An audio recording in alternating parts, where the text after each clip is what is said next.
नमस्कार दोस्तों, कहानियों के गुच्छे चैनल में आप सभी का एक बार फिर स्वागत है। आज हम आपके लिए एक नई कहानी लेकर आए हैं जिसका नाम है माटी वाली। इस कहानी में विद्यासागर नौटियाल ने विस्थापन की समस्या को प्रभावी ढंग से उठाया है। गरीब और श्रमिक वर्ग इस समस्या से कैसे जूझ रहा है, लेखक ने इसका बहुत ही संवेदनशील और मार्मिक चित्र खींचा है। तो चलिए चलते हैं कहानी पर। शहर के सेमल का तप्पड़ मोहल्ले की ओर बने आखिरी घर की खोली में पहुंचकर उसने दोनों हाथों की मदद से अपने सिर पर धरा बोझ नीचे उतारा। मिट्टी से भरा एक कनस्टर, माटी वाली। टिहरी शहर में शायद ऐसा कोई घर नहीं होगा जिसे वह न जानती हो या जहां उसे न जानते हों। घर के कुल निवासी, बरसों से वहां रहते आ रहे किराएदार, उनके बच्चे तलक, घर घर में लाल मिट्टी देते रहने के उस काम को करने वाली वह अकेली है। उसका कोई प्रतिद्वंदी नहीं। उसके बगैर तो लगता है टिहरी शहर के कई एक घरों में चूल्हों का जलना तक मुश्किल हो जाएगा। वह न रहे तो लोगों के सामने रसोई और भोजन कर लेने के बाद अपने चूल्हे चौकों की लिपाई करने की समस्या पैदा हो जाएगी। भोजन जुटाने और खाने की तरह रोज की एक समस्या। घर में साफ लाल मिट्टी तो हर हालत में मौजूद रहनी चाहिए। चूल्हे चौके को लीपने के अलावा साल 2 साल में मकान के कमरों दीवारों की गोबरी लिपाई करने के लिए भी लाल माटी की जरूरत पड़ती रहती है। शहर के अंदर कहीं माटा खान है नहीं। भागीरथी और भीलांगना 2 नदियों के तटों पर बसे हुए शहर की मिट्टी इस कदर रेतीली है कि उससे चूल्हों की लिपाई का काम नहीं किया जा सकता। आने वाले नए नए किराएदार भी एक बार अपने घर के आंगन में उसे देख लेते हैं तो अपने आप माटी वाली के ग्राहक बन जाते हैं। घर घर जाकर माटी बेचने वाली नाटे कद की एक हरिजन बुढ़िया माटी वाली।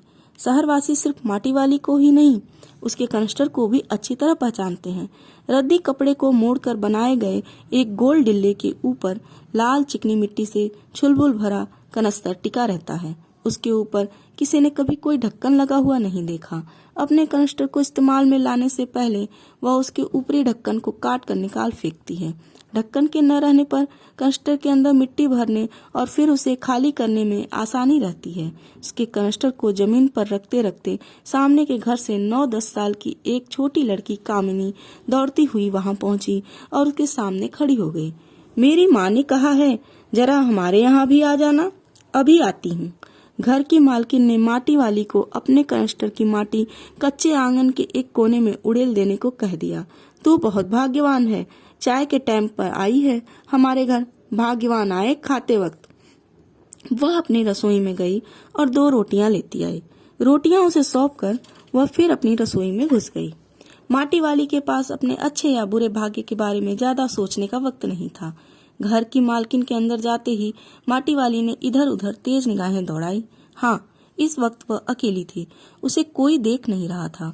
उसने फौरन अपने सिर पर धरे डिल्ले के कपड़े के मोड़ों को हड़बड़ी में एक झटके के साथ खोला, उसे सीधा कर दिया। फिर इकहरा खुल जाने के बाद वह एक पुरानी चादर के एक फटे हुए कपड़े के रूप में प्रकट हुआ। मालकिन के बाहर आंगन में निकलने से पहले उसने चुपके से अपने हाथ में थामी 2 रोटियों में से एक रोटी को मोड़ा और उसे कपड़े पर लपेटकर गांठ बांध दी। साथ ही अपना मुंह यूं चलाकर खाने का दिखावा करने लगी। घर की मालकिन पीतल के एक गिलास में चाय लेकर लौटी। उसने वह गिलास बुढ़िया के पास जमीन पर रख दिया। ले, सद्दाबासी साग कुछ है नहीं अभी, इसी चाय के साथ निकल जा। माटी वाली ने खुले कपड़े के एक छोर से पूरी गोलाई में पकड़कर पीतल का वह गर्म गिलास हाथ में उठा लिया।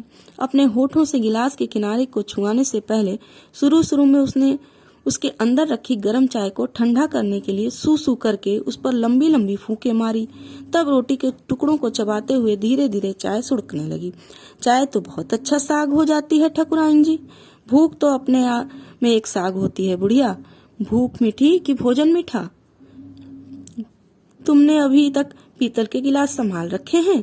पूरे बाजार में और किसी के घर में अब नहीं मिल सकते ये पीतल के गिलास। इनके खरीदार कई बार हमारे घर के चक्कर काटकर लौट गए। पुरखों की गाढ़ी कमाई से हासिल की गई चीजों को हराम के भाव बेचने को मेरा दिल गवाही नहीं देता।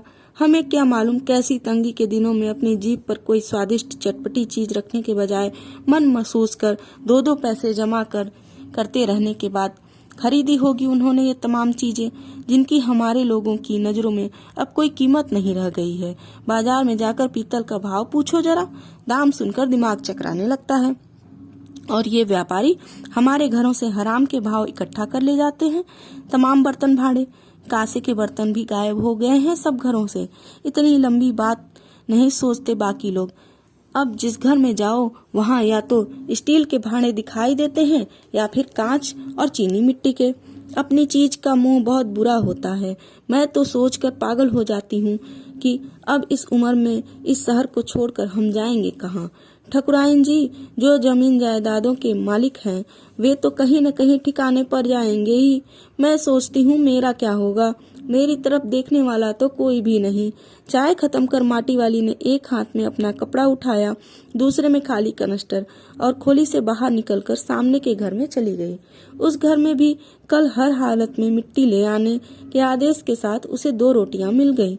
उन्हें भी उसने अपने कपड़े के एक दूसरे छोर में बांध लिया। लोग जाने तो जाने कि यह रोटियां अपने बुढ़े के लिए ले जा रही है। उसके घर पहुंचते ही अशक्त बुढ़ा कातर नजरों से उसकी ओर देखने लगता है। वह घर में रसोई बनने का इंतजार करने लगता है। आज वह घर पहुंचते ही 3 रोटियां अपने बुढ़े के हवाले कर देगी। रोटियों को देखते ही चेहरा खिल उठेगा बुढ़े का। साथ में ऐसा भी बोल देगी, साग तो कुछ है नहीं अभी। और तब उसे जवाब सुनाई देगा, भूख मीठी की भोजन मीठा। उसका गांव शहर के इतना पास भी नहीं है। कितना ही तेज चलो फिर भी घर पहुंचने में 1 घंटा तो लग ही जाता है। रोज सुबह निकल जाती है वह अपने घर से पूरा दिन माटा खान में मिट्टी खोदने, फिर विभिन्न स्थानों में फैले घरों में तक उसे पहुंचाने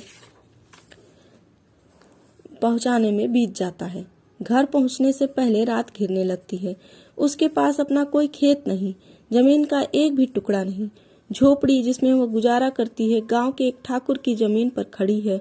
उसकी जमीन पर रहने की एवज में उस भले आदमी के घर पर भी माटी वाली को कई तरह के कामों की बेगार करनी होती है। नहीं, आज वह एक गठरी में बदल गए अपने बुढ़े को कोरी रोटियां नहीं देगी। माटी बेचने से हुई आमदनी से उसने 1 पाव प्याज खरीद लिया।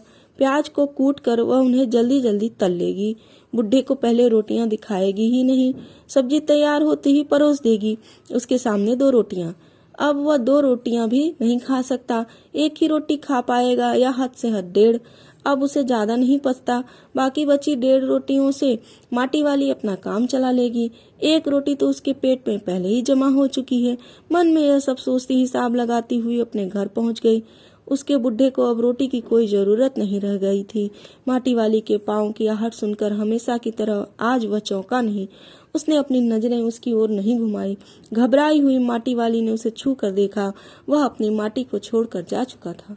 टिहरी बांध पुनर्वास के साहब ने उससे पूछा कि वह रहती कहाँ है। तुम तहसील से अपने घर का प्रमाण पत्र ले आना। मेरी जिंदगी तो इस शहर के तमाम घरों में माटी देते गुजर गई साहब। माटी कहाँ से लाती हो? माटा खान से लाती हूँ माटी। वह माटा खान चढ़ी है तेरे नाम? अगर है तो हम तेरा नाम लिख देते हैं। माटा खान तो मेरी रोजी है साहब। बुढ़िया, हमें जमीन का कागज चाहिए, रोजी का नहीं। बांध बनने के बाद मैं क्या खाऊंगी साहब? इस बात का फैसला तो हम नहीं कर सकते। वह बात तो तुझे खुद ही तय करनी पड़ेगी। टिहरी बांध की 2 सुरंगों को बंद कर दिया गया है। शहर में पानी भरने लगा है। शहर में आपाधापी मची है। शहरवासी अपने घरों को छोड़कर वहां से भागने लगे हैं। पानी भर जाने से सबसे पहले कुल शमशान डूब गए हैं। माटी वाली अपनी झोपड़ी के बाहर बैठी है। गांव के हर आने जाने वाले से एक ही बात कहती है जा रही है, गरीब आदमी का शमशान नहीं उजाड़ना चाहिए। इस तरह से कहानी खत्म होती है। आप सभी को अगर हमारी कहानी पसंद आई हो तो हमारे चैनल को लाइक और सब्सक्राइब